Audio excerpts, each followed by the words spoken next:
For today's eye makeup look, I'm going to show you how to create this look using two eyeshadows. One for the lid and one for the crease. It's a super easy look, so let's get started. So I've already started by priming my eyelids with a little bit of primer. If you don't have an eyeshadow primer, you can always use concealer and a setting powder. This will create a blank canvas for you to work on. However, primer does give your shadow something to hold on to, so that's why I prefer primer over concealer.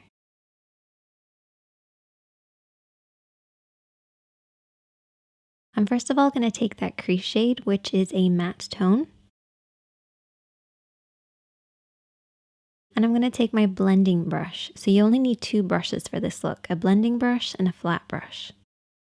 Starting with the blending brush, we're going to work this over and back into the crease of the eye. So the crease of the eye is where the eye creases into the eye shape.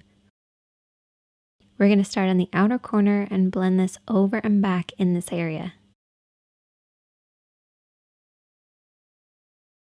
I like to keep my eyes open so I can see the shape that I'm creating, making sure the depth of color is right at the lower point of the crease, blending upwards towards the brows and pretty much disappearing as it gets to the brow area.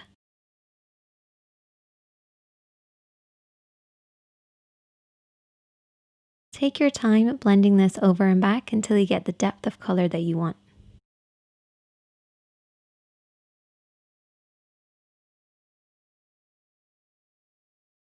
And then I'm going to take my lid shade.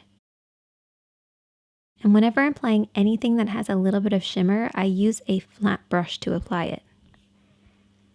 The reason I use a flat brush is it helps the shadow to glide on, particularly with metallics or anything with shimmer or glitter. It just helps them to really hold on to the lid and glide and create that nice glossy look.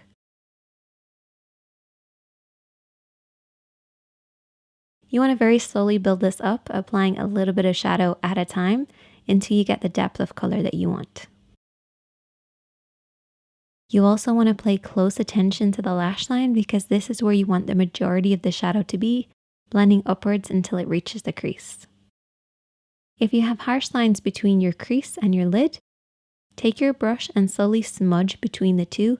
This will help them blend into one another. But don't be afraid to keep blending and applying a little bit as you go along. And I also took that lid shade and applied it underneath the eyes as well. I accidentally ended up applying liner. You might ask me, Sinead, how do you accidentally apply liner? It's because I had a little bit of eyeshadow on my lashes, went to remove it using liner, hit my lash line, and then ended up having to do a very thick line. It's a bit like that meme where you go to do a really thin line and it ends up super dramatic. That's basically what happened to me. Rather than cutting it out or starting again, I just thought, let's just embrace the mistake. A little bit different for me, but I hope you guys enjoyed this one. Hit that subscribe button if you're new, hit that like button if you enjoyed it, and I will see you in the next one.